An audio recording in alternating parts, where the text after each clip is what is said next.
L'anime commence par montrer un homme assis face à son écran d'ordinateur. Il a été vu en train de parler à l'idole féminine virtuelle Miu, qui était sur son ordinateur. Il posa alors sa paume sur l'écran de l'ordinateur comme s'il voulait se transférer dans le monde virtuel où elle se trouvait. La scène change alors et montre un jeune homme nommé Ritsu Kishima lisant un livre dans un train en se rendant à l'école. Ritsu est un lycéen qui a été transféré dans sa nouvelle école, Kishimeai, il y a un mois.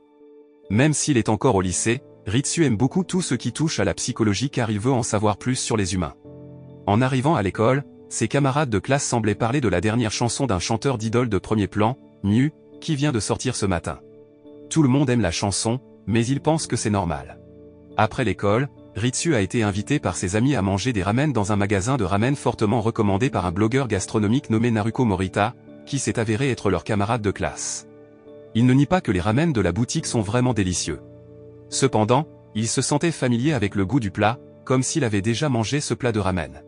Ailleurs, une fille nommée Mifu Shinohara est vue en train de déguster un plat préparé par sa mère. Voyant Mifu manger très voracement, sa mère la complimenta en disant qu'elle était une fille chanceuse car elle ne grossissait pas, même si elle mangeait beaucoup. Cette nuit-là, alors qu'elle se détendait sur le balcon de sa chambre, elle fut surprise par l'apparition d'une silhouette de fille flottant dans les airs. Se retournant vers Ritsu, on le vit s'arrêter dans une librairie avant de rentrer chez lui. Après être entré dans sa chambre, il s'allongea sur son lit en écoutant la nouvelle chanson de Miu. Cependant, tout à coup, il y a eu une perturbation au milieu de la chanson et la voix de quelqu'un a été entendue pour demander de l'aide. Sentant quelque chose d'étrange, il a augmenté le volume de son téléphone portable pour écouter la chanson plus clairement. Le lendemain, alors que Mifu venait de rentrer de l'école, elle a été surprise par sa mère, qui s'est soudainement transformée en une autre femme. Elle avait l'air confuse par le changement et se demandait ce qui se passait vraiment. Pendant ce temps, Ritsu essaie de parler à ses amis de l'étrangeté de la nouvelle chanson de Miu. Mais il s'en fichait. Lorsqu'il a joué la chanson pour convaincre ses amis, les mouvements de tout le monde autour de lui se sont soudainement arrêtés. Peu de temps après, un jeune homme nommé Shogo Satake a été vu en train de se battre avec plusieurs personnes. Mais à la fin, il a réussi à tous les battre. Chez lui, Ritsu, absorbé par la lecture d'un livre, fut surpris par les livres à côté de lui qui tombèrent d'eux-mêmes. Cependant, alors qu'il était sur le point de prendre le livre, des flashs d'événements ont soudainement traversé son esprit. Il s'est immédiatement rendu compte que de nombreuses irrégularités se produisaient autour de lui. Le lendemain, Ritsu assiste à la cérémonie de remise des diplômes de son école dans le hall de l'école. Peu de temps après, un jeune homme nommé Kansu Kibiki est ensuite monté sur le podium pour prononcer un discours en tant que représentant des élèves de 3e année qui avaient obtenu leur diplôme. Après cela, Miu est apparu à la cérémonie de remise des diplômes de l'école de Ritsu et a chanté en flottant dans les airs. Cependant, il a immédiatement réalisé l'étrangeté lorsque son chant a soudainement transformé certains des étudiants en personnages effrayants surnommés Digied et a commencé à attaquer d'autres étudiants. Étonnamment, tous les élèves ne peuvent pas voir Digied, dont l'une est une fille nommée Marie, qui est la camarade de classe de Ritsu. Marie demande pourquoi Ritsu a l'air si effrayé car, à ses yeux, rien d'étrange ne se passe. Cependant, parce qu'il voulait la protéger des attaques des Digied, il s'est précipité pour l'emmener loin de là. Il rencontre ensuite Shogo, qui a l'air étrange de son apparence précédente. Sa manche gauche disparaît et son bras est révélé, qui est devenu aussi noir que ses mains. Non seulement cela, mais Shogo a aussi un revolver à la main. Ritsu pensait que Shogo était sur le point de lui tirer dessus. Mais il sauve à la place Ritsu des Digied qui le poursuivent. Voyant l'apparence étrange de Shogo, Ritsu pose également des questions sur sa véritable identité. Au lieu d'expliquer ce qui s'est réellement passé, Shogo l'a emmené de là et a laissé Marie au bord de la route. Il expliqua ensuite à Ritsu que Marie irait bien car elle ne pouvait pas voir les Digied. Quand ils évitent enfin d'être poursuivis par les Digied, Shogo assure à nouveau à Ritsu que Marie ira bien. Il explique ensuite que les Digied ne cibleront que les personnes qui ont remarqué la bizarrerie de leur monde, comme eux, car ils sont considérés comme une menace. Peu de temps après, une petite fille nommée Aria est apparue, qui s'est avérée être Virtual Doll. En raison de la vaste influence de Miu, elle a été forcée de prendre une forme plus petite. Ritsu réalisa alors que la voix d'Aria se faisait entendre au milieu de la chanson de Miu, où elle demandait de l'aide. Elle lui a alors demandé de sauver Miu. Mais parce qu'elle ne pouvait pas expliquer plus en détail ce qui s'était réellement passé, il est devenu confus et l'a laissé ainsi que Shogo, qui se battait à cause de lui. Après cela, Ritsu et Shogo ont découvert que quelqu'un avait enregistré leur évasion des Digied et l'avait publié sur le site web de leur école. Shogo a alors l'idée d'utiliser le site pour trouver des personnes qui ont remarqué les bizarreries de ce monde, comme Ritsu. Shogo a apparemment remarqué que plusieurs élèves de leur école avaient la même réaction que Ritsu, qui essayait de se sauver des attaques des Digied. Certains d'entre eux comprennent, un jeune homme nommé Kotaru et une fille nommée Suzuna, qui se cachent dans un centre commercial pour éviter d'être poursuivis par les Digied. Ailleurs, Ritsu, qui avait remarqué l'étrangeté, commença à regarder les gens autour de lui avec des apparences différentes, comme s'il s'agissait de personnages virtuels. D'un autre côté, Kotaru, Suzuna et Mifu vivent également la même chose que Ritsu et se rendent vite compte qu'ils ne sont pas dans le monde qu'ils sont censés être. Ritsu pensa qu'il avait des hallucinations, puis appela un de ses camarades de classe et lui demanda d'attendre devant la gare. Il s'avère avoir une théorie sur les Digièdes et essaie de la prouver. De loin, il a vu ses amis se transformer en Digièdes après avoir joué la chanson de Mew sur son téléphone portable. Il a également réalisé qu'il n'avait pas d'hallucination et que quelque chose n'allait pas avec le monde dans lequel il se trouvait en ce moment. Pendant ce temps, Mew est vu en train de parler à une fille nommée Thorn, la dirigeante et fondatrice des Ostinato Musiciens, un groupe qui lui sert de garde du corps. Elle a dit à Thorn qu'elle voulait juste rendre tout le monde heureux. Mais Thorn lui a plutôt demandé de chanter. Sa performance de chant est ensuite diffusée dans toute la ville, faisant des élèves du lycée Kishime se transformer en Digièdes et commencer à attaquer d'autres élèves éveillés comme Ritsu et les autres. Alors que les gens autres que les disciples étaient simplement statiques. Ritsu, qui était presque pressé parce que ses camarades de classe l'entouraient, a été sauvé par Shogo et Arya. Alors qu'il était sur le point de partir, Shogo lui a dit de venir le rencontrer dans la salle de musique de leur ancien bâtiment scolaire. Ritsu et les autres qui ne comprennent pas vraiment ce qui s'est passé trouvent alors une partie du monde qui est devenue virtuelle. Peu de temps après, Mew apparaît devant Ritsu et les autres et les informe qu'ils sont maintenant dans Mobius, le monde numérique créé par elle et Arya, existant avec le nuage collectif de la pensée humaine. Mew leur dit qu'à Mobius, ils obtiendront tout ce qu'ils souhaitent parce qu'elle veut que tout le monde soit heureux à Mobius. Après cela, Mifu a reçu un message entrant sur son téléphone portable l'invitant à un goûter, où elle obtiendrait toutes les informations qu'elle voulait savoir. Pendant ce temps, Thorn et les membres des musiciens d'Ostinato se réunissent pour discuter des choses qui ont troublé la paix à Mobius. Kansuke appelle les gens comme Ritsu, qui sont réveillés de leur rêve, le Rogue. Parce que l'existence de Rogue est considérée comme une menace dangereuse, Thorn et les musiciens d'Ostinato se précipitent pour prendre des mesures strictes contre quiconque trouble la paix et l'harmonie au sein de Mobius. Le lendemain, Kotaru a conduit Suzuna à la bibliothèque et a échangé des numéros avec elle. Il lui a dit de ne pas hésiter à le contacter si elle avait besoin d'aide. Après cela, il est allé chercher des gens comme eux. D'autre part, Mifu était sur le point de se rendre à l'adresse indiquée dans le SMS qu'elle a reçu pour assister au banquet de thé. À son arrivée, elle a été immédiatement accueillie par l'hôte de la fête, une fille nommée Sweet Pea, et ses servantes. Elle rencontre également Naruko, qui vient là-bas juste pour obtenir des informations intéressantes, qu'elle diffusera plus tard sur des forums internet. Légèrement différente de Naruko, l'arrivée de Mifu à cet endroit était en fait pour obtenir des informations sur sa mère. Cependant, Sweet Pea et ses serviteurs disent à Mifu d'être mignonne et de changer son nom en Himawari. Elle a été forcée de leur obéir pour obtenir des informations sur sa mère. Cependant, à son insu et à celle de Naruko, Sweet Pea est l'un des membres des musiciens d'Ostinato qui la poursuivait depuis le début. Mifu essaie d'expliquer son but en venant là-bas mais est toujours ignoré par Sweet Pea et ses serviteurs, qui à la place babillent de manière incohérente. Les serviteurs parlaient de choses sans importance tout en grignotant les collations sucrées servies sur la table jusqu'à ce que leur corps devienne très gras. Elle s'énerve alors et exprime sa colère, révélant qu'elle déteste les gros, ce qu'elle trouve très dégoûtant. Sweet Pea dit alors à Mifu que sa mère n'a pas disparu mais a été supprimée par elle-même dans sa mémoire. Sweet Pea lui révèle que Mew a exaucé tous ses souhaits tout en vivant à Mobius. Cependant, Mifu a soutenu qu'elle n'avait jamais demandé à Mew de changer sa mère. Elle découvre finalement que Sweet Pea l'a trompée parce qu'elle n'a donné aucune information sur sa mère. Avec ses mots doux, Sweet Pea essaie de convaincre Mew d'oublier la souffrance qu'elle ressent souvent dans le monde réel lorsque tout le monde la harcèle pour avoir une mère très grosse. Elle dit que tant qu'elle reste à Mobius et laisse Mew exaucer tous ses souhaits, tout ira bien. Peu de temps après, Sweet Pea et ses serviteurs ont ensuite mangé leur plat de ramen préféré. D'après la façon dont elle mange des ramen, Naruko se rend immédiatement compte qu'elle est une fille en surpoids célèbre pour ses blogs sur les ramen. Parce que sa véritable identité dans le monde réel a été découverte, Sweet Pea se sent choquée et vomit accidentellement ses ramen. Naruko ne perd pas l'occasion de prendre une photo d'elle et compte bien la partager sur le site de l'école. Sweet Pea, qui se sentait gênée, est finalement partie de là.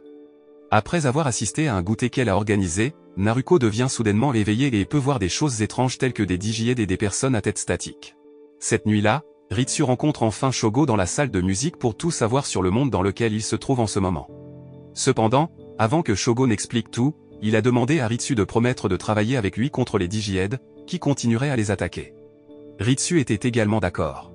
Shogo lui dit alors que le monde dans lequel il se trouve s'appelle Mobius, un monde où tous les rêves peuvent devenir réalité. Arya explique que Mobius a été conçu par elle et Mew, qui ont entendu et ressenti les émotions angoissées des personnes souffrant dans le monde réel, exprimées sous forme de chansons. Au fur et à mesure qu'ils gagnaient du sentiment, ils souhaitaient atténuer leur chagrin et créer un faux monde où ils pourraient être en paix. L'idée originale derrière Mobius était qu'il soit comme un parc d'attractions virtuel, où les gens pourraient oublier la vie pendant un moment. Tous ceux qui entrent dans Mobius sont des individus qui, pour la plupart, croient qu'ils ont perdu leur place dans le monde ou qu'ils ont subi de graves traumatismes et ont cherché refuge. En entrant dans Mobius, quel que soit l'âge de la personne, ils deviennent lycéens car Miu le considère comme la fleur de l'âge. De plus, ils perdront tous les souvenirs du monde réel. Les personnes qui prennent conscience de la vérité de Mobius, comme Ritsu, Shogo et d'autres, sont appelés voleurs. Arya dit à Ritsu que les Digièdes sont chargés de capturer les voleurs, qui subiront plus tard un lavage de cerveau pour ne pas se souvenir du monde réel ou commencer à remarquer les irrégularités de Mobius. Shogo explique ensuite l'effet catharsis, le pouvoir surnaturel dont il dispose pour combattre les Digièdes. L'effet catharsis est une effusion soudaine d'émotions brutes provoquée par un grand bouleversement ou une situation intense. Habituellement, ces émotions incontrôlables transformeraient une personne en Digiède. Cependant, avec l'aide d'Arya, la sortie peut être gérée pour permettre à la personne de montrer des capacités surnaturelles tout en conservant sa santé mentale. Peu de temps après, Naruko et Mifu sont arrivés parce qu'ils ont vu le message de Shogo sur le site web de l'école. Ils ont tous deux décidé de rejoindre Shogo et Ritsu. Par la suite, Kotaro vient également là-bas et l'informe qu'il y a une fille nommée Suzuna, qui prend conscience de la vérité de Mobius. Kotaro dit qu'il ne peut pas contacter Suzuna, qui est maintenant à la bibliothèque, et demande leur aide pour la retrouver. Pendant ce temps, à la bibliothèque, Suzuna s'est souvenue de son passé lorsqu'elle a été victime d'intimidation pour son intérêt pour la lecture et le chant. Après cela, elle rencontra un mystérieux jeune homme qui semblait intéressé par le roman du Seigneur des Anneaux qu'elle était en train de lire. Ils engagent ensuite une conversation sur l'un des personnages du roman Le Seigneur des Anneaux, qui a quelque chose en commun avec eux qui se sent toujours seul. D'un autre côté, Kotaro, Ritsu, Shogo et Arya sont finalement arrivés à la bibliothèque et ont commencé à se séparer pour savoir où se trouvait Suzuna. Pour faire court, Kotaro trouve enfin Suzuna, qui s'avère subir un lavage de cerveau par un mystérieux jeune homme qui s'approche d'elle. Cependant, en même temps, Kotaro et Ritsu ont réalisé que tout le monde dans la bibliothèque était des marionnettes à part eux. Le jeune homme révèle alors sa véritable identité qu'il est Komori, un membre des musiciens ostinato qui a le pouvoir de les transformer en marionnettes. Toutes les poupées de la bibliothèque étaient des personnes qui avaient disparu après être entrées dans la bibliothèque. Un Komori en colère a tenté d'attaquer Suzuna, mais Kotaro l'a protégé. Sachant que Komori se sent juste seul et veut avoir des amis, tout comme elle dans le monde réel, Suzuna lui chante alors une chanson. Il a finalement repris ses esprits et a ramené tout le monde dans sa forme d'origine. Après cela, il leur a dit que son vrai nom était la poupée Shunan et les a quittés. Après avoir quitté la bibliothèque, Suzuna a immédiatement rejoint l'équipe Rogue et a été chaleureusement accueillie par eux. D'autre part, Ritsu remarque la présence d'un de ses camarades de classe, un jeune homme nommé Izuru, qui les observe secrètement à distance. Cependant, à leur insu, Miu et l'un des membres des musiciens d'Ostinato, une femme nommée Mirai, les regardait depuis le toit. Miu a l'air triste et demande pourquoi les voleurs détestent Mobius, mais Mirai la console en lui disant qu'elle leur proposera un spectacle intéressant. Le lendemain, Suzuna, seule dans la salle de musique, a reçu la visite d'Izuru, cherchant où se trouvait Shogo. Cependant, Shogo était en affaires. Pendant ce temps, Ritsu, Arya et Kotaro sont allés à l'ouverture d'un parc d'attractions appelé Siparezo, qui organise un événement spécial pour les couples. Ritsu y a également emmené Mari, même si elle ne faisait pas partie de l'équipe Rogue. Outre eux, une fille nommée Kotono est également venue à l'événement. De manière inattendue, Kotono a pu voir où se trouvait Arya. Alors que pendant tout ce temps, seuls les voleurs avaient pu voir où elle se trouvait. Sachant que Kotono pouvait le voir, Arya le rapporta immédiatement à Ritsu. Peu de temps après, Mirai est arrivé et a immédiatement rendu les garçons fous. Kotono, qui a vu cela, a alors pensé que les garçons étaient très stupides parce qu'ils étaient prêts à être piétinés par Mirai. Kotono, qui était assis seul, fut approché par Ritsu et Arya. Mais elle n'a pas vu Arya parce que sa vision précédente était faible, comme si elle ne s'était pas complètement réveillée. Parce que Kotono est une fille charmante, les hommes semblent en colère quand Ritsu s'approche d'elle. Ils l'ont ensuite grondée et lui ont dit de faire la queue parce qu'ils étaient aussi en ligne pour sortir avec elle. D'autre part, Kotaro et Mari ont vu plusieurs jeunes couples entrer dans une zone cachée. Ils y sont allés secrètement pour enquêter sur l'endroit. Mais ensuite, ils ont été choqués par le processus de lavage de cerveau des musiciens d'Ostinato contre plusieurs jeunes là-bas. Ils ont utilisé les filles pour séduire les garçons et sont entrés dans la région. Ensuite, les filles se transformeront en Digièdes et commenceront le processus de lavage de cerveau. Peu de temps après, Kotaro et Ritsu se sont ensuite dirigés vers la salle pour assister à la compétition féminine la plus sexy, où les participantes étaient Kotono et Mirai, et ce sont les hommes qui les ont jugées. Pour faire court, Kotono et Mirai ont obtenu des points égaux, donc le comité a dû inviter un invité spécial pour déterminer le gagnant, cet invité spécial n'étant autre que Ritsu. Cependant, Ritsu hésite à faire son choix à qui que ce soit, ce qui met Kotono en colère, et elle commence à réaliser son passé. Elle est en fait une mère célibataire avec un fils nommé Ta-kun. Son ex-petite amie l'a accidentellement mise enceinte au lycée, la forçant à s'occuper seule de son fils. Avec ses instincts maternels, Kotono a finalement repris ses esprits et a réussi à réveiller son effet catharsis avec l'aide d'Arya pour combattre Mirai. Pendant ce temps, Thorn demande à Miu de chanter dans un autre endroit, et sa chanson sera reprise dans toute la ville pour ressusciter les Digièdes. Mifu et Naruko, qui viennent de rentrer de chez la mère de Mifu, doivent affronter les Digièdes qui les ont ciblés. En fait, ils doivent également recommencer à traiter avec Sweet Pea, qui les insulte souvent. Pendant ce temps, Suzuna et Izuru, qui étaient à l'école, ont été soudainement surpris par une attaque de l'un des membres des Ostinato musiciens, un jeune homme nommé Ikpe qui considérait Izuru comme son rival. D'un autre côté, Shogo devait faire face à Kansuke, qui le poursuivait depuis le début. Miu a entendu des cris de douleur et de désespoir de la part des voleurs tout en combattant les musiciens d'Ostinato. Elle dit ensuite à Thorn de ne pas leur faire de mal, mais Thorn soutient que les voleurs devraient recevoir une leçon, afin qu'ils ne s'amusent plus à Mobius. D'autre part, Arya a également ressenti la souffrance ressentie par les voleurs, faisant ainsi briller son petit corps. Mais ensuite, elle a rebondi et a été assommée lorsque l'attaque de Mirai l'a accidentellement frappée. En voyant cela, Kotaro cria de frustration parce qu'il pensait qu'Arya était partie. Cependant, les larmes de Kotaro ont ramené Arya à la vie. Après cela, elle a envoyé un message à tous les voleurs, leur demandant de révéler tous leurs sentiments et de rassembler le courage d'affronter la dure réalité, quelle qu'elle soit. En raison de leur forte détermination à s'élever face à la réalité, Kotaro et les autres ont finalement réussi à réveiller l'effet catharsis en eux-mêmes afin qu'ils puissent désormais lutter de manière équilibrée contre les musiciens. D'un autre côté, Ritsu ne peut pas réveiller son effet catharsis car ses souvenirs passés ne sont pas revenus. Au milieu du combat, Miu apparaît au-dessus d'eux et demande pourquoi ils sont en désaccord, même si elle a construit Mobius pour que tout le monde puisse se sentir heureux et vivre en paix. Furieuse parce qu'elle sentait que personne ne comprenait son intention, Miu a perdu le contrôle de son pouvoir. Arya dit à Ritsu que Miu abrite l'énergie négative de tout le monde, car elle espère les rendre heureux en exaucant leurs souhaits. Cependant, Miu perd actuellement le contrôle de son pouvoir, donc une énergie négative fait rage en elle. Si rien n'est fait, non seulement elle sera détruite, mais aussi Mobius et tous. Ayant perdu le contrôle de ses pouvoirs, Miu provoque accidentellement une explosion d'énergie qui inflige de lourds dégâts à Mobius. Alors que tout le monde semblait confus pendant le chaos, Thorn est arrivé et a dit aux musiciens de sortir de là. Voyant l'énergie négative libérée par Miu grossir, Ritsu génère accidentellement son effet catharsis, même sans l'aide d'Arya, pour combattre Mobius. Son pouvoir peut détruire la boule d'énergie négative, provoquant l'éjection de Miu. Puis Thorn a rapidement attrapé le corps sans défense de Miu et l'a emporté loin de là. Après l'incident, Shogo a suggéré qu'il crée un club à l'école afin que leurs activités ne soient pas suspectées. Ils ont tous convenu de nommer leur club le Go Home Club parce que lui et les autres voulaient rentrer chez eux dans le monde réel. Ils ont également décidé de faire de Ritsu leur chef. Un mois plus tard, les membres du club Go Home se détendent dans la salle de musique en attendant le plat spécial qu'Arya prépare. Comme il n'y a pas eu de mouvement de la part des musiciens, certains membres du club Go Home ont décidé de faire des petits boulots pour passer le temps.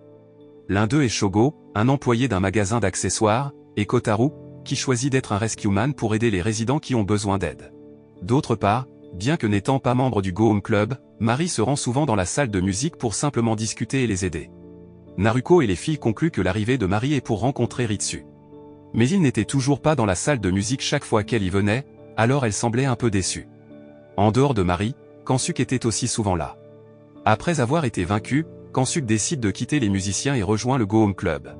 Pendant ce temps, Ritsu, qui était sur le point de rentrer chez lui après avoir fait du shopping, se souvint accidentellement de quelque chose à propos d'un monde virtuel, où il rencontra finalement Miu dans le subconscient. Il s'engage alors dans une conversation, où il se remémore son passé, la rencontrant pour la première fois. Miu dit alors à Ritsu qu'elle veut juste rendre tout le monde heureux et lui demande ce qu'elle doit faire pour rendre tout le monde heureux. Cependant, il lui dit que chacun a son propre bonheur, et combler le vide dans sa vie, parfois ce n'est pas le bonheur qu'il souhaite. Ritsu souligne que le bonheur vient de la satisfaction qui vient de l'intérieur de chaque personne. Après avoir dit cela, un fragment de son passé lui traversa soudainement l'esprit. Miu a alors dit qu'elle lui donnerait le bonheur. Après cela, il a été assommé de son subconscient et est revenu à ses sens. Ailleurs, les musiciens semblent s'inquiéter de l'état de santé de Miu, qui ne s'est pas réveillé de ce qui s'est passé. Thorn leur a dit qu'elle pourrait se réveiller assez tôt et leur a demandé de rassembler tous les autres membres des musiciens, afin qu'ils puissent discuter de leur prochain mouvement contre les voleurs. En tant que seule personne ayant un accès spécial aux côtés de Miu, Thorn a patiemment attendu qu'elle reprenne ses esprits. Lorsque Miu s'est finalement réveillée de son long sommeil, Thorn lui a dit que les musiciens étaient très inquiets pour elle et attendaient qu'elle se réveille bientôt. Avant de partir, Thorn lui a dit qu'elle avait demandé à tous les musiciens de se rassembler ce soir et lui a demandé de bien les accueillir. Ailleurs, Ritsu arrive enfin à la salle du Go Home Club, presque en même temps que Kotaro, qui vient de rentrer de remplir son devoir de rescueman. Ritsu a alors dit à ses amis qu'il avait entendu un bruit étrange provenant de la Landmark Tower et leur a demandé de s'y rendre immédiatement pour le vérifier. Kansuke, qui a également entendu cette voix auparavant, l'affirme. En apprenant cela, Ritsu a également demandé à tous les membres du Go Home Club de prendre des mesures immédiates. D'autre part, les musiciens, en particulier Mirai, Ikpe et Sweetpea, semblent nerveux car Miu n'est pas encore apparu. Sans son pouvoir, ils ont eu du mal à réparer la partie de la ville endommagée par la récente explosion. L'absence de Miu a eu plus ou moins un impact assez important sur Mobius et les activités des musiciens. Dans Mobius, Ikpe est un beau jeune homme, populaire et aimé des femmes. Le narcissique Ikpe profite de sa vie à Mobius car Miu a exaucé tous ses souhaits. En réalité, il s'agit d'un commis de magasin d'apparence typique qui n'est pas sûr de son apparence. Sa poursuite de la mode a été vaine car elle n'a rien fait pour améliorer sa situation. Depuis l'apparition d'Izuru, qui est aussi beau, Ikpe se sent rivalisé car l'attention des femmes est désormais tournée vers lui, qu'elle pense être plus cool en raison de sa nature cool et mystérieuse. Le voir constamment entouré de femmes rend Ikpe irrité et ambitieux de maintenir sa popularité à Mobius. En visitant un centre commercial, Ikpe rencontre accidentellement l'un des serviteurs de Sweetpea, qui l'informe que sa popularité a diminué depuis l'arrivée d'Izuru. Au milieu de leur conversation, il a vu un vendeur maltraité par plusieurs clients. Il s'est ensuite rappelé dans le monde réel, qui avait également subi le même traitement. À cause de cela, il a ensuite réprimandé les clients impolis et s'est précipité pour aider le vendeur. Non seulement la popularité d'Ikpe a diminué, mais plusieurs membres des musiciens ont également eu de la malchance, Sweetpea, dont les vêtements étaient tous trop petits en raison de la prise de poids, et Mirai, dont la carte de crédit a été rejetée lors de ses achats. Tout cela a été causé par Miu, dont la force n'avait pas encore complètement récupéré. Le lendemain, Ikpe a ensuite attaqué Izuru parce qu'il avait gaspillé sa popularité à Mobius. Pour faire face à son attaque, Izuru a également émis son effet catharsis tout en essayant de s'échapper car il avait d'autres problèmes qui devaient être résolus immédiatement. Cependant, Ikpe a réussi à coincer et à affronter Izuru. Il a dit qu'Izuru devrait être heureux de vivre à Mobius parce qu'il a un beau visage et qu'il est populaire sans rien faire. En entendant ces mots, Izuru a alors ri et a ramassé le verre brisé à proximité, puis a commencé à se blesser au visage. Il s'est tailladé le visage comme si son beau visage ne signifiait rien pour lui. Izuru révèle alors que ce visage est son visage dans le monde réel. Il est né beau et n'en a jamais été fier. Ikpe refuse de croire qu'il est né beau car, selon lui, les gens qui ont de beaux visages dans le monde réel, leur vie sera aussi heureuse. Cependant, Izuru n'était pas comme ça. Il se blesse souvent au visage pour prouver que son corps est le sien, pas celui de quelqu'un d'autre. Cependant, il s'est retrouvé dans Mobius à la place. Miu a supposé qu'il s'était blessé au visage par frustration, donc peu importe à quel point il s'était fait mal au visage à Mobius, les blessures guériraient d'elles-mêmes en un rien de temps. Izuru insiste également sur le fait qu'il veut retourner dans le monde réel parce qu'il veut rassembler le courage d'être lui-même sans les contraintes des autres. Cependant, Ikpe ne semble pas être d'accord avec lui, car sa vie dans le monde réel est très différente de tout ce qu'il aurait pu avoir à Mobius, et il aura du mal à la maintenir. Izuru ne s'est pas soucié des souhaits opposés d'Ikpe et est ensuite parti de là. Ce soir-là, Miu a finalement complètement récupéré et sa présence a été immédiatement accueillie par les musiciens qui comptaient beaucoup sur elle pour obtenir tout ce qu'ils voulaient à Mobius. Après cela, elle a immédiatement réparé tous les dégâts à Mobius et s'est excusée pour tout.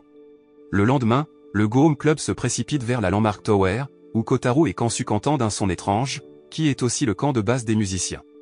Lorsque la force de Miu a été affaiblie en raison de l'incident il y a quelque temps, Arya a dit à Ritsu que sa force avait légèrement augmenté, où elle pouvait sentir la présence de la porte du jugement sur le toit de la tour Landmark. Elle a dit que la porte du jugement est le seul portail qui relie Mobius au monde réel. Cependant, il ne pouvait pas utiliser la porte du jugement sans le pouvoir de Miu, donc la seule façon de retourner dans le monde réel était de persuader Miu de les ramener dans le monde réel. Kotaro semble douter que Miu soit disposée à les aider à retourner dans le monde réel, car c'est elle qui les a tous piégés à Mobius, et insiste pour les y garder. Cependant, Arya croyait que Miu avait toujours un bon côté en elle, et elle serait certainement capable de comprendre leur désir de retourner dans le monde réel s'ils avaient la chance de lui parler. Mais ce n'était pas facile car les musiciens se mettraient définitivement en travers de leur chemin. Ils ont entendu un cri alors que le Go Home Club attendait que l'ascenseur monte au dernier étage. Arya a informé que le cri venait du 18e étage. Sans réfléchir, Kotaro se précipita vers la source du son. Une fois là-bas, Kotaro voit les Digiheads jouer avec quelqu'un qu'ils ont mis dans leur casier. Il attaque ensuite les Digiheads, les battant. Lorsqu'il a libéré la personne qui était enfermée dans le casier, Kotaro a été troublé par l'attitude de cette personne, qui avait l'air très effrayée et s'est précipité hors de là. Peu de temps après, un homme est sorti de l'ombre et a confronté Kotaro, disant qu'il se débarrasserait de lui.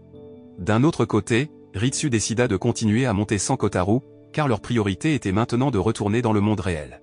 Cependant, lorsque l'appel à l'aide retentit à nouveau, Suzuna ne put se taire. Elle a alors décidé de sauver les personnes qui demandaient de l'aide et est sortie de l'ascenseur, suivie par Kotono et Kansuke. Avec l'aide d'Arya, ils ont pu retrouver les personnes retenues captives dans plusieurs pièces du bâtiment. À en juger par le mode, Kansuke, un ancien membre des musiciens, a immédiatement deviné que le cerveau derrière tout cela était Shadow Knife, le garde du corps personnel et exécuteur de Miu, chargé de traquer les traîtres à Mobius sous couvert de justice. D'un autre côté, l'homme que Kotaro a rencontré n'était autre que Shadow Knife. Il a immédiatement remarqué que l'apparence et les manières de Shadow Knife apparaissent basées sur un personnage de héros d'anime du passé. Il semble très bien connaître le personnage du héros de Shadow Knife et demande pourquoi dans Mobius, il fait en fait des choses contraires à l'héroïsme et torture plutôt les gens. Shadow Knife est apparemment obsédé par une justice déformée qu'il veut imposer aux autres. Il se considère comme le seul et unique porteur de justice et veut détruire le mal. Il veut apporter justice et punition aux personnes qu'il considère comme mauvaises. Ayant été victime d'intimidation dans la réalité, il cherche à se venger avec sa soi-disant justice et fait expier les gens pour leurs péchés. Pendant la bataille qui se déroulait sur le toit, Kotaro a vu l'un des étudiants qui avait également été victime de la torture de Shadow Knife et s'est précipité pour le sauver. L'élève lui dit alors que l'identité du Shadow Knife dans le monde réel est Yamada, qui était le sac de boxe de l'école au collège. Yamada était attaché à un poteau ou jeté dans un casier pendant que les gens frappaient dessus, et il était également obligé de manger de la nourriture avariée. À un moment donné, il a écouté l'une des chansons de Miu, qui l'a amené à Mobius, où il a pris le nom, l'apparence et les pouvoirs d'un héros de la justice d'un anime pour se venger de ceux qui lui ont fait du mal. Peu de temps après, Ritsu et les autres sont finalement arrivés sur le toit du bâtiment et ont vu la bataille entre Kotaro et Shadow Knife. Cependant, alors qu'ils étaient sur le point d'aider, il y a eu une explosion sur le toit du bâtiment, ce qui a fait presque tomber Kotaro et Shadow Knife d'une hauteur. Ils étaient suspendus au pilier du bâtiment qui s'était presque effondré. Cependant, lorsque Kotaro était sur le point d'aider Shadow Knife, il a simplement lâché prise. Arya lui a alors dit que le Shadow Knife était mort et que celui qui mourait à Mobius mourrait également dans le monde réel. Peu de temps après, Thorn est finalement arrivé et Shogo a eu l'air très surpris après avoir vu une fille nommée Ishika. Thorn et Shogo semblaient se connaître depuis un certain temps, peut-être même dans la vraie vie. Thorn est alors tombé du haut du bâtiment, le rendant très choqué et frustré. Ritsu et les autres sont alors entrés dans le camp de base du musicien, mais il n'y avait pas une seule personne là-bas. Même Miu n'était pas là non plus. Kotaro a supposé que quelqu'un avait divulgué leur arrivée à la tour Landmark aux musiciens, alors ils se sont précipités pour l'emmener de là. Ils pensent que Kansuke est celui-là parce qu'il était membre des musiciens. Cependant, Kansuke a nié les accusations. Sachant que leur visite à la Landmark Tower était vaine, d'autant plus que la porte du jugement ne pouvait être utilisée que par Miu, les membres du Go Home Club ont finalement décidé de rentrer chez eux. Déçus par tout cela, ils perdent confiance l'un en l'autre, ne voulant même plus compter sur Ritsu. Arya a ensuite demandé où se trouvait Ritsu aux autres, mais il semblait ne plus se soucier de lui et pensait qu'il était rentré tôt. En fait, il est maintenant devant la porte du jugement et essaie d'ouvrir la porte.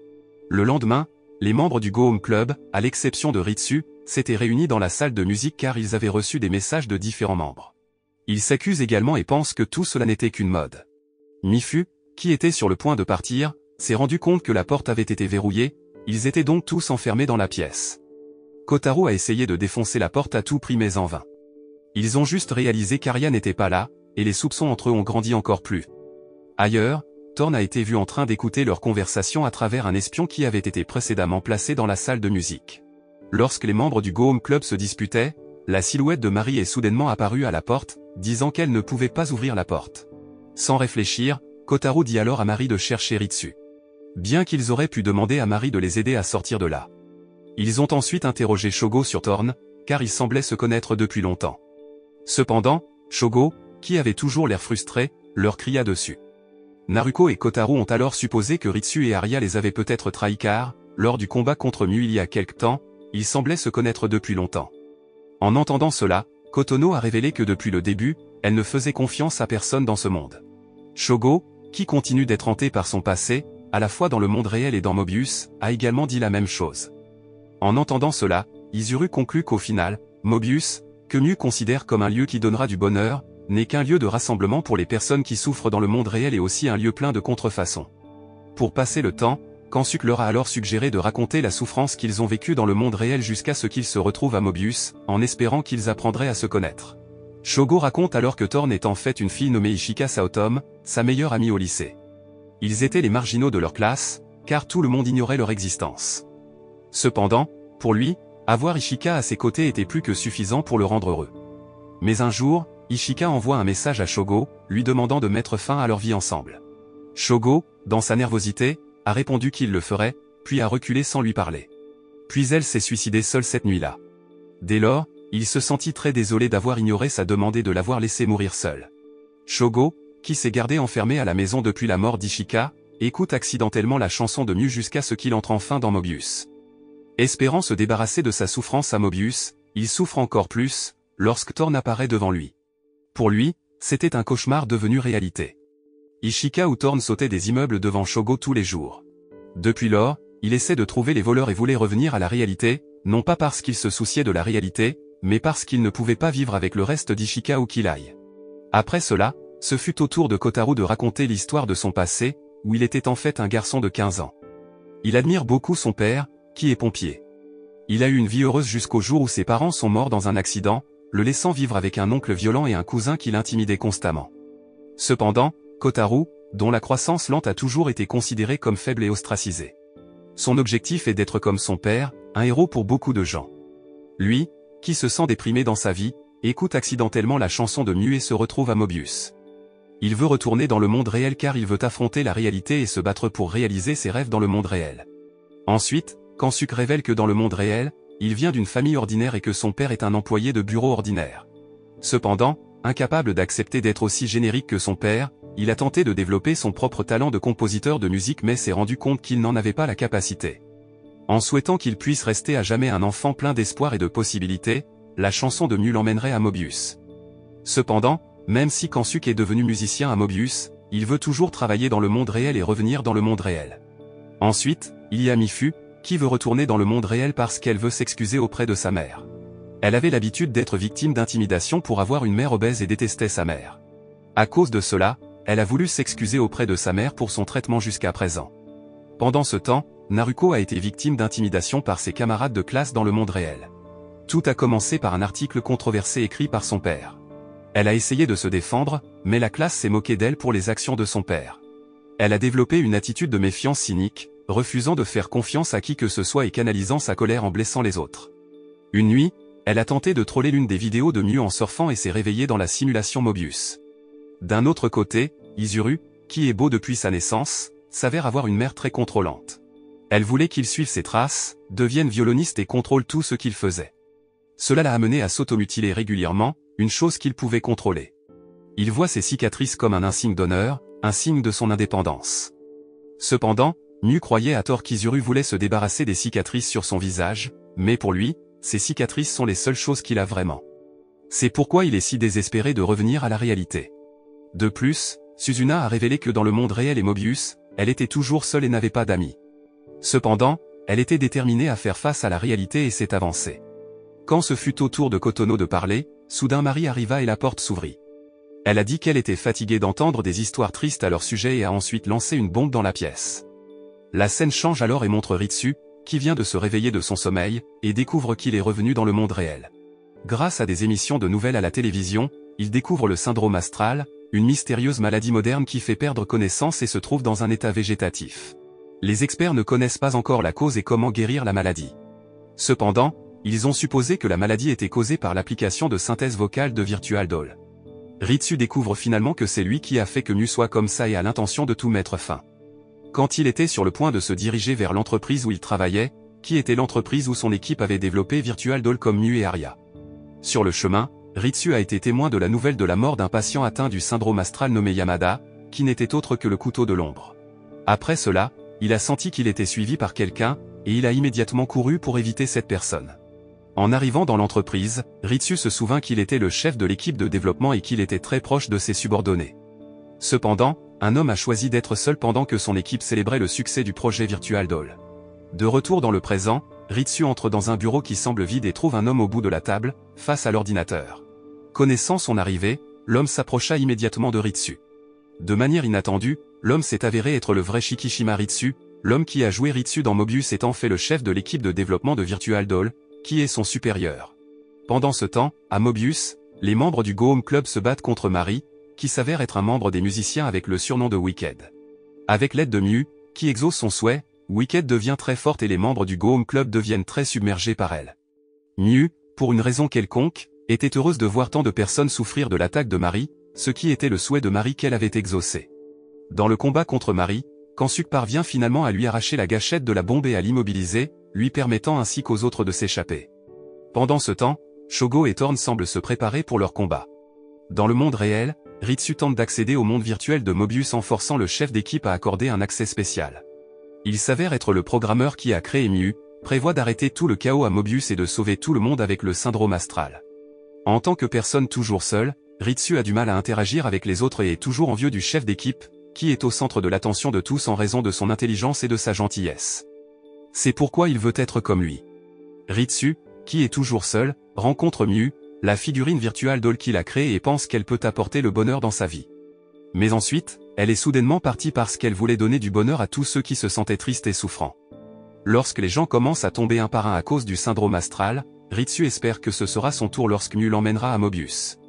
Cependant, Miu n'est jamais venu le chercher, alors Ritsu a désespérément effacé ses propres souvenirs et est entré dans Mobius avec la figure d'un chef d'équipe qui était aimé de tout le monde. Arrivé à Mobius, il s'est immédiatement rendu compte que ce que Miu avait créé dans Mobius était un faux bonheur. À cause de cela, il essaie de la réparer et de sauver tout le monde avant qu'elle ne devienne incontrôlable, ne détruise Mobius et ne les tue tous. Le chef d'équipe propose alors d'aider à réparer les choses, mais Ritsu insiste pour le faire lui-même. Peu de temps après, Arya apparaît sur l'écran de l'ordinateur et dit qu'elle sait tout sur les sentiments de Ritsu et qu'elle est déterminée à l'aider à réparer Miu. Cependant, elle dit qu'il devrait retourner à Mobius et dire directement tous ses sentiments à Miu car ils ne peuvent pas la réparer elle est Mobius du monde réel. Pendant ce temps, à Mobius, Miu commence à perdre le contrôle de ses pouvoirs. En supprimant la négativité de chacun à travers les boucles de Mobius et ses chansons, elle a commencé à absorber l'énergie négative de chacun, ce qui finit par polluer sa conscience au point où elle croit vraiment que le souhait de chacun est que la réalité soit détruite. L'énergie négative fait perdre à Miu sa capacité à défendre Mobius, alors Mobius commence lentement à s'effondrer. Ritsu raconta alors une histoire à propos de Miu, qu'il écoutait toujours et le saluait chaleureusement. Ritsu, qui est toujours seul dans ce monde, trouve le bonheur en interagissant avec elle, qui semble avoir la raison et l'intelligence pour pouvoir la comprendre. À cause de cela, il pensait qu'il pourrait être capable de lui transmettre tous ses sentiments et de revenir à ce qu'elle était avant. Ailleurs, les membres du Go Home Club semblaient se rassembler en regardant Mobius s'effondrer. Parce qu'elle n'avait pas eu le temps de parler d'elle-même, Kotono a révélé qu'elle était une mère célibataire avec un fils nommé Ta-kun. Parce que son petit ami l'a trahi et l'a laissé avec son fils, elle devient en quelque sorte une misandre, négligent et même abusant physiquement de Ta-kun pour être un homme. C'est pourquoi elle veut retourner dans le monde réel pour s'excuser auprès de son fils et est déterminée à vivre une vie meilleure avec lui. Peu de temps après, les musiciens y sont arrivés et les ont immédiatement attaqués. Une bataille féroce s'ensuivit entre le Go Home Club contre les musiciens, qui voulaient tous deux se battre pour ce qui était important pour eux. Les musiciens se battent pour défendre Mobius, qui peut exaucer tous leurs souhaits, tandis que le Go Home Club se bat pour qu'il puisse retourner dans le monde réel. D'un autre côté, lorsqu'il traite avec Thorn, Shogo découvre finalement que Thorn n'est pas Ishika, mais Asuka Natsume, leur camarade de classe, quand ils étaient au lycée. Asuka est jalouse parce qu'Ishika préfère que Shogo meure avec elle, même s'il aime Ishika comme son meilleur ami. Sachant que Shogo l'avait laissé mourir seul, Asuka était furieuse et jura de faire de sa vie un enfer. À un moment donné, Asuka trouve Mobius et devient Thorn, imitant son apparence après le défunt Ishika. Lorsqu'il apprend que Shogo est également entré dans ce monde, il commence à organiser une série d'événements pour donner suite à sa promesse tout en essayant d'exaucer son propre souhait. Sur ses propres conseils, Miu a fondé Musician Ostinato, qui a ensuite commencé un concert qui a lentement commencé à la remplir d'énergie négative, déformant ainsi sa vision de la réalité et la rendant plus disposée à se livrer à son désir de détruire la réalité. Une bataille acharnée s'engagea entre eux. Cependant, le pouvoir négatif de Miu ayant également exaucé son souhait, Asuka pourrait facilement vaincre Shogo. Quand Asuka était sur le point de le tuer, soudain Ritsu est apparu et l'a immédiatement sauvé.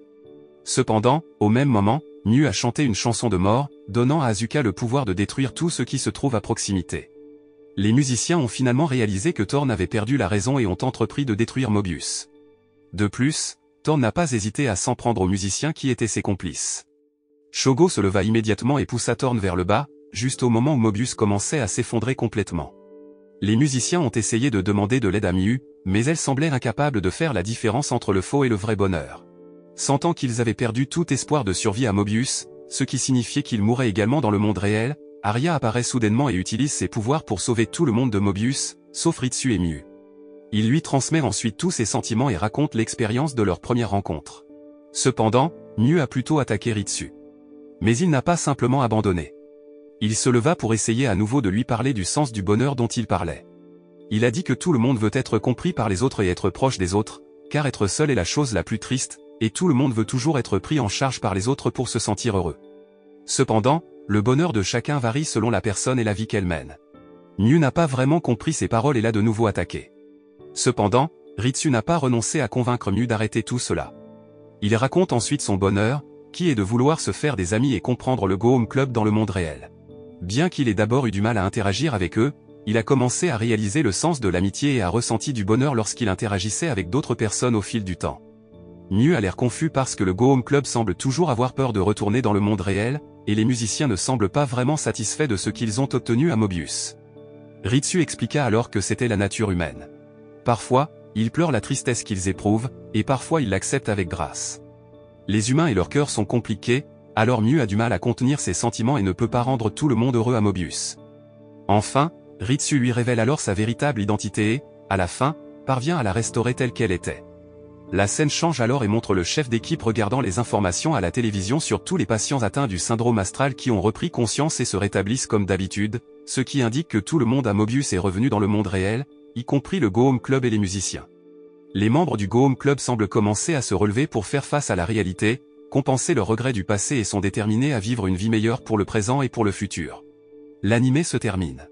La morale que nous pouvons apprendre de cet anime est que tout le monde a le droit de se sentir heureux, mais le vrai bonheur ne peut être réalisé que par nous-mêmes.